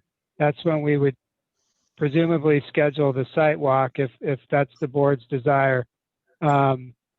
If it was the 28th was the board's desire to agree to schedule a site walk, we would have to notice it at least 10 days in advance in the publication of record, which in this case is the shopping guide. I think Sorry. as soon as I we always could have do to it would smile be when the I say that. 13th. Would be the 13th, David. Let's say if we meet again on the 28th, and then the soonest we can notice it is the 3rd, and then you count 10 days from the 3rd, 1, 2, 3, 4, 5, 6, 7, 8, 9. The 13th is the 10th day after it's in the shopper's guide. So we could do it on the 14th if you promise to bring chocolate. I can do that. I can bring some hot chocolate. So I mean, I guess if you wanted a guesstimate date, it would be the 14th or 15th. But until we get the information and we vote as a board, there's no promises, obviously. And all of us are going to review the application again. But if you want a guesstimate, that's our best guesstimate. And look, if you came in and said Hiram can do it on this date, and we're all secure with our application, and we're going to do it. So if they chose a date before us, we'd probably piggyback with them on the same date. Nico, you had something? Well, I know I'm a COVID cautious guy, and in any other time this would make a lot of sense, but I just want to raise the question of, does it make sense to piggyback with another town, or is there some value in doing two different site walks with less people? We did the site walk for Long Road, and a few people showed up. Everybody was wearing masks. It was outdoor, and a couple people clearly wanted to be social distance, and they were. And the applicant was respectful of those folks, raising the voice and having the big thing. So, Brett, just raising a I did- question. now look, we're doing a remote meeting, so I get it, but it's outdoors, so it makes it a little better. And it's cold out, so the virus can't jump too far. And so one other thing, and obviously in light of COVID, but also the weather, it seems like nothing I plan these days ends up being on the day I was planning it. So I just wanted to see if it is a snow day, does it have to go back into another notice, or how does that cycle work? Yeah, so one thing we're pretty vigilant about is not doing much outside of our meeting. So we probably will want to select a second day, maybe a week later, where it's an alternative snow day, because then the next time that we would have a chance to meet, we'd have to choose another date. So these small town boards are pretty slow because we only meet twice a month and we can only take action when we meet. And we're thankful and have gratitude for your time as well. So, and we want to be respectful of that. So if we can schedule a snow day as part of the notice, I think that would be wise to do. Yeah, and like I said, next meeting we'll be looking at those. Go ahead. Do you literally not have a preference between Saturday, Sunday, or President's Day if it's that weekend?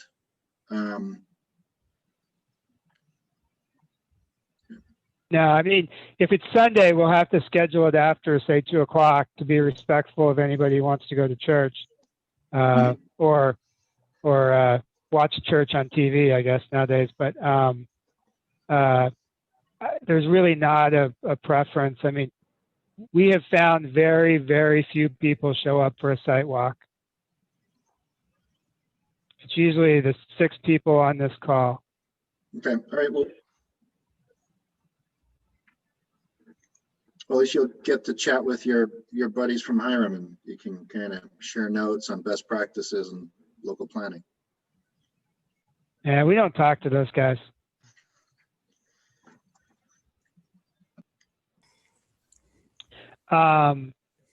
So, and I'll look through the application. If I see any other thing that kind of really goes crazy, I may send you an email. But like I said, we try not to do any business outside of the meetings. It's just kind of our practice. Wes, you've been pretty quiet. Is that because you can't talk, or you have nothing to say? Just want to check in with you before we go. Because you're on mute right now, so I just want to check. And I can't see you upside down anymore. Can you hear me now? I can hear you now. Okay. Matt had brought up a subject which was very, very well placed about the water on site. I took a good look at the construction diagrams and draftings. There are 3 vernal pools on the site where there are panel arrays going over it. I'm wondering how that happened, being vernal pools. Usually they're avoided. Because they are not significant vernal pools. They don't have the egg mass to be the type that you're speaking of. And that's in the report that's in the materials that were submitted. Okay, that's a good answer. I've done a little reading on it, and I didn't catch that part. So if they aren't significant for vernal pools, that's probably why you did it. Okay. Yeah, they're basically, in talking with Bill O'Connor, they were basically skidder ruts that hold water. And the only thing I can assume is it's been mentioned that a lot of that area has been logged over once or twice. Have they logged in that vernal pool area? That's why it's there. They're generally skidder locations. Okay. that satisfies my curiosity. Thank you. Wes, I appreciate the question or clarification for that matter. And this is kind of goes out to you all, everyone on the call. If you have a question in particular or something doesn't make 2 and 2, feel free to email us because I've read through our submission and some of it, Rick, close your ears, can be a little dry. So if there's something that you want to skip to and you just want to ask us a question directly, feel free to do that. We're here to answer them. Okay, thank you. Excellent, excellent. So, so let's conclude the Glenvale part because we have one more thing we got to deal with before the night's over. I apologize to the board. We try not to go too late in the evening, but just to check, Glenvale, is there anything of major significance that we didn't touch on that you wanted us to touch on? I asked you that, telling you already. I'm hoping to move on, but Yeah, I get you, and I have meetings like this where I'm on the board. I would like to take 2 minutes to wrap up the question I raised, or the discussion I raised about Hiram, and I also want to make sure we're on the agenda. We will be on the agenda for the next meeting on the 28th. Is that correct? Okay. And that's correct. We're going to give you some additional material as requested before then. We're meeting with Hiram on the 26th. By no means we want to tell you how to give us a permit, but we have anticipated that it might make sense for there to be some kind of a joint hearing, or I don't know if that really makes any sense from your perspective, given that majority of the projects in Baldwin. But is there any obvious path to approval that we should discuss here that would help that meeting on the 26th be productive?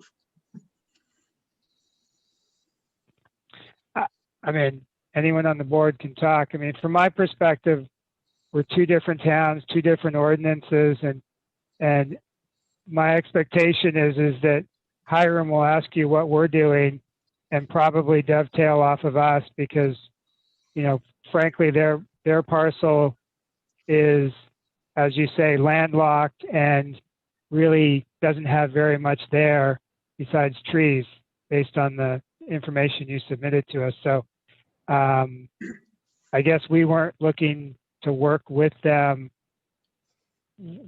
but I think one of us will probably go to that Hiram meeting, and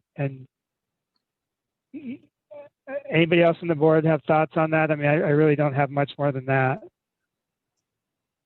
I have the same opinion that we've got the meat of the project. Yeah, and Hiram's not, I just think Hiram's going to say, well, go deal with Baldwin and come back to us and tell us what they did, and we'll put our name underneath it as well. That's my sense. So in so many words, if they say something like that, are you guys all right kind of with us? If they say defer to Baldwin, we can kind of follow that lead? You're not opposed to anything? Oh, yeah. Okay. And if they say, hell no, those guys in Baldwin are horrible, let us know, because then we do have to have a conversation. We won't tell you. Well, no, because then we I mean, it makes sense to get together if there's some sort of divergence in how we're viewing the project. I just don't think there's going to be any divergence. I think they're just going to dovetail off of that. And so far, the only question that we got from them was how much of the energy is produced in Hiram, because that's how they're going to tax it. So yeah, and for us, that's irrelevant. Like, Dave? Yes, Wes. I had a phone call quite a few weeks ago from Guy Lahulier, who's the CEO at Hiram, and I think they're intending to write out a separate permit for that plot. Yeah, that would make sense. It just, I would assume the terms will dovetail off of what we do. That's kind of what I thought. I think so. Yeah. All right. Well, Glenvale, thank you guys very much. It's been a long evening, but I appreciate the presentation by Rick and Aiden. Thank you very much. And Stefan, nice to meet you. We'll see you next week. You'll be, I think you'll be first on the agenda, so you won't have to wait through and see everybody else. But so we're done with the Glenvale part. Again, you guys can stay, but feel free to drop off. No offense will be taken whatsoever. Board, the other thing we have to deal with are the 2 conditional use permits that were put in for the subdivisions regarding Van Hertel Senior. We left the last meeting with Mr. Van Hertel Senior representing himself and presenting some. I see you. Yeah. Everybody's coming back. Sorry. I know it happened.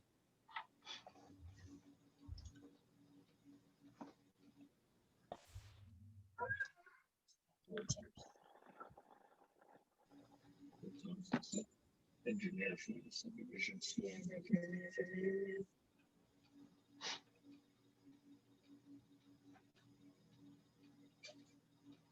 He's more relative of mine.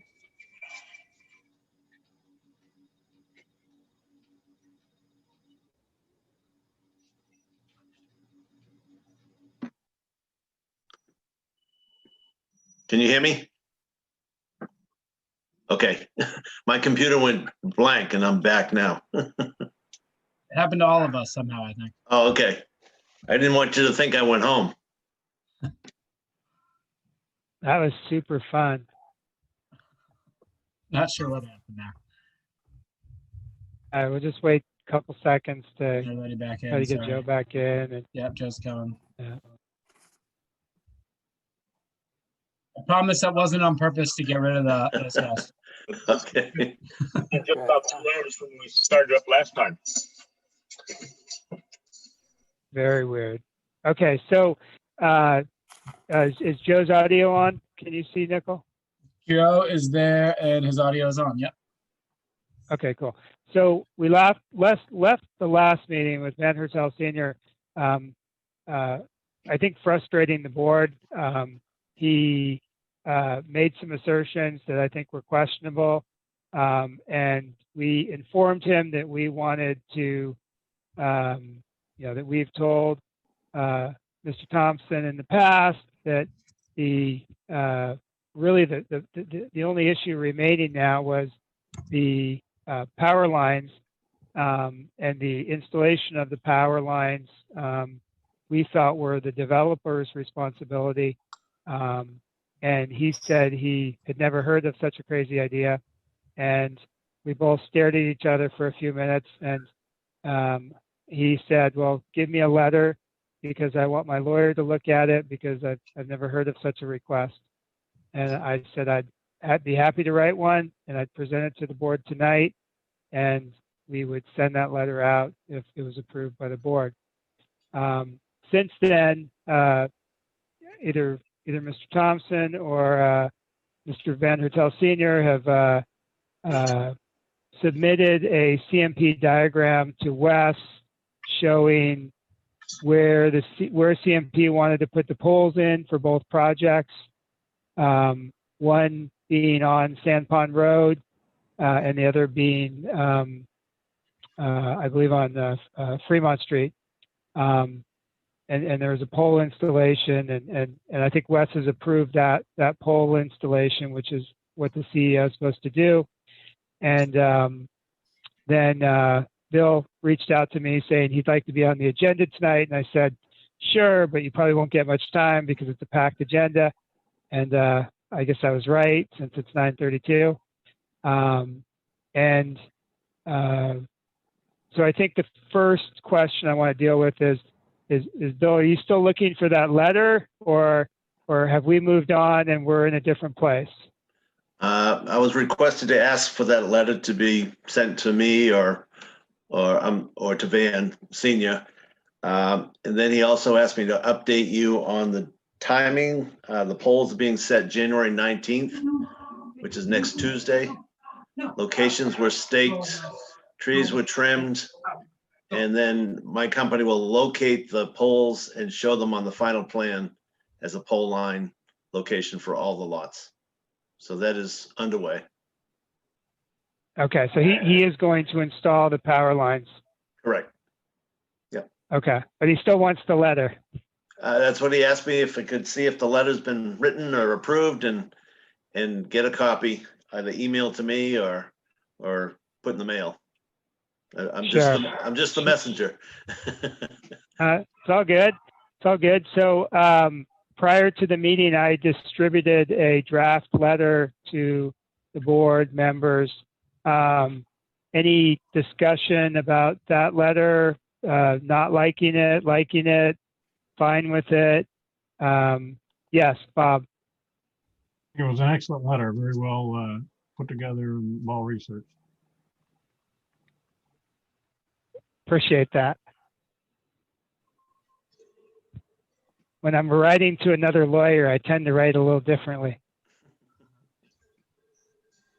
Yeah, Any other comments I on wasn't that? there for all the discussion, but I agree. I think it was a beautifully written letter. It looked like it was written by a lawyer. Well, I guess more to the point, though, is that it illustrated that you were on firm ground and asking for the developer to put in the power lines. Yeah, that's what I tried to do, is tie it to the ordinance. And, I think that when I wrote the letter, my concern became less about the cost and more about things like the right-of-way. And, that I just don't understand the right-of-way issues and where CMP can put a pole. And it really seemed like that was something that needed to be done before the project was approved. Or as part of the approval process. So I will, unless I hear an objection, I will send that letter to Bill on behalf of the board. Yeah. Okay, we lost Joe, but we have enough for a quorum. So, all right. So I'll send that to you, Bill. Thank Probably not tonight, but you. No. I'll get it to you by this weekend. That's fine. Yep. Assume you're gonna put a close on it or something? Yeah, I'll do something. Oh, Joe wants back in. I was looking for a second page, David. After I wrote it, I was like, wow, this is a lot of text for a simple question. But Joe, we just agreed we were going to send the letter out. So Great. I just rejoined and it's working now. And I agreed with the letter. Thank you. Perfect. Bill, is there anything else on that project? I mean, I think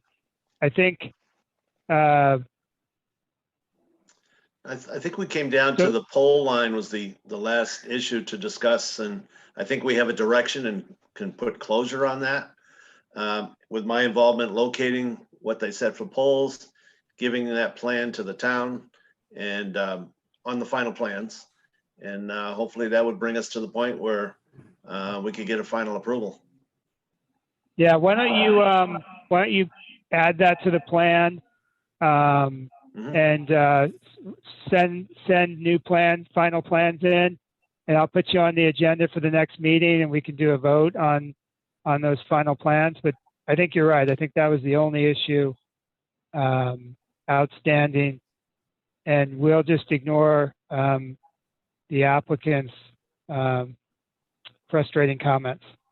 Okay, I wasn't there for that. I'm kind of glad.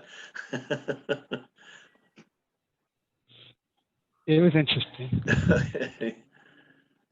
But I get it. He's frustrated. I get it. I mean, it's not like I don't get it. So, all right. So yeah, I'll put you on the agenda for the next meeting. I'll put you first. I'll put the project first because you're a repeat customer and you guys have been here several times. Thank you. And we'll be quick. Thank you.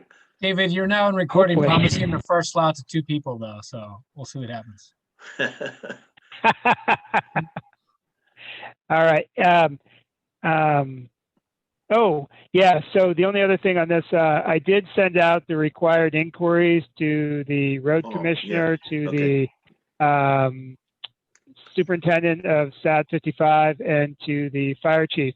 The road commissioner did not respond, so I don't think he has any objections. SAD 55 said interesting, but didn't have any substantive comments. And the fire chief said that the board should consider, but he was not recommending or saying it was even necessary, whether or not it made sense to put some sort of fire, a cistern, I think they call it, on the property because of the, there's not a water source nearby. But he kind of undercut his own argument by saying he wouldn't require it and it was just something to think about. So I'm going to treat that as, at least in my opinion, that was the, if he was serious about it, he would have put it in stronger terms. So I wasn't planning to go too far with that unless other members of the board felt differently. No. Okay. All right. Yeah.